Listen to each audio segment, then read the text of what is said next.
My name is Marcus Potter. I'm with NAR Services. We run both North and South Carolina. My position would be the president of the company. So it's a little bit all over the board, but in reference to how Insightt applies to the company, it was a much more tedious task to be able to pull the data on the fly.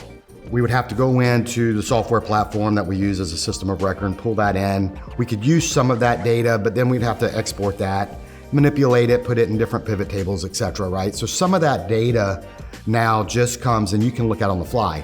I would say the most awesome part of it, it's not about me, it's about my management team, right? So from an operation level, my management team has the ability to go in, as we taught them how those reports are applicable to their needs, they're able to do that without the guidance from upper management. From a streamlined perspective, it allows the management team to do it. The driver management team, should I say specifically, to look because they know what KPIs I'm looking for and they're able to apply those without necessarily direction from the upper management on a daily basis. Another key factor that is vital, and you can't buy, well, I would say you can't buy this information, but I guess effectively I am buying the information, is the leaderboard, right? The impact that's had on the employee staff because they really jump on Slack and talk trash back to one another about how they're outperforming one versus the other. That is, I would say, a byproduct that I wasn't expecting that is giving lift to the agent base. So it's not just from the management side, but it's from the agent side because they have visibility into that. I would absolutely recommend Insightt to other owners as long as they're going to use it. I think that it would be foolish for a party to not entertain what Insightt can do for them. I think each individual company would have to decide if they are going to utilize the information. If they're not going to utilize it, I would tell them not to get anything, right?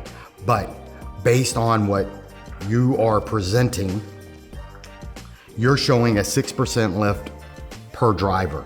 That's over 10 months, right?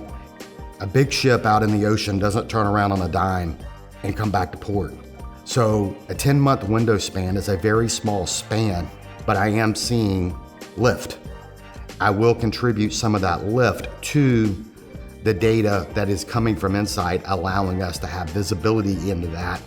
Instead of what I was looking at on a monthly basis, we're able to look at it on a daily basis and make those decisions. My expectation is over the next 10 months to see more lift, right? And as we go through the changes to make that lift happen, some things work, some things don't. So I would say 6% over 10 months is pretty significant. I would equate this to kind of losing weight. If you're 100 pounds overweight, that first 50 pounds comes off quick. I think the lift will continue. It will continue at a slower pace, but I bet we could sit down and have this conversation a year from today and you would see another 3 or 4% lift over that. If you equate that to what that impact will be year over year, I think that's where the significance would happen. Is that okay? Yeah, no, that's great, man. Is there anything you want to say to anyone that, if people, they're going to watch this video, obviously at the end of my breakout session, would you mind if they come up to you and ask you some questions? Would you? That's what I would say. The last part that I would say that I'll give you on this is, as a user, I will give you honest feedback, right? So as people are demoing the product, whether it's just short visibility here, or they want to use it long-term, they're more than welcome to reach out to me and I will give them my feedback as a user and not from you as a seller. And maybe that would help them in determining if they want to use the product or not. I would love to do that.